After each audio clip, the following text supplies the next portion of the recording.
Hi friends, কেমন আছো? এখন স্কুলের এক্সাম শেষ, তাই মেঘাকে নিয়ে একটু ঘুরতে যাব ভেবেছিলাম। কলকাতা কলেজ স্ট্রিট চলে গেলাম। কোথাও ঘোরাইনি, ওকে কিছু বইয়ের সাথে পরিচয় করাতে গেছিলাম।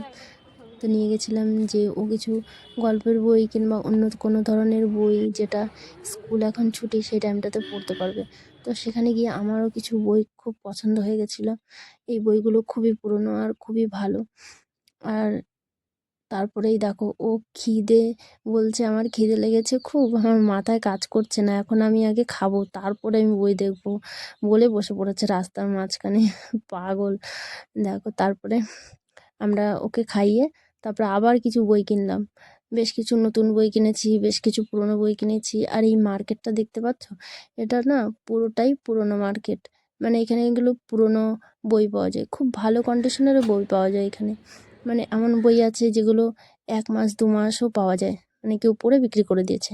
আর এখন এই যে মার্কেটটা দেখছো, এটা সব নতুন বইয়ের মার্কেট। এখানে সব নতুন বই পাওয়া যায়।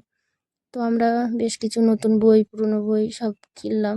কিনে তারপরে আবার আমরা ভাবলাম যে একটু হাওড়া ফুল মার্কেট ঘুরতে যাব। তো সেখানে এত সুন্দর সুন্দর ফুল দেখে পুরো মনটাই ভরে গেল, যে কত সুন্দর সুন্দর ফুল। আর এখানে হবেও না কেন, এটা এশিয়ার সব থেকে বড় ফুল মার্কেট আমাদের হাওড়ায়। তো খুবই ভালো লাগলো এখানে গিয়ে, এত সুন্দর সুন্দর কালারের ফুল যে কি বলবো। তারপরে এই যে হাওড়া ব্রিজের নিচে এই যে ফুল মার্কেট দেখতে পাচ্ছ, তারপরে আমরা হাওড়া ব্রিজের উপর থেকে হেঁটে আবার ওই পারে যাব, গঙ্গা পার করব। ওই পারে স্টেশন থেকে আবার ট্রেন ধরে বাড়ি ফিরবো।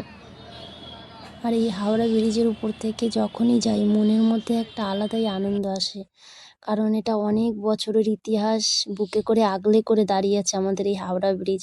আর এই যে আমরা এই তিন পাগল আজ সারাদিন ঘুরেছি, ঘুরে এখন বাড়ি ফিরছি। আর দেখো আমি একটা বই কিনেছি, সেই বইটার মূল্যটা শুধু দেখো। মানে তখনকার দিনে এই বইটার মূল্য কত ছিল দেখো।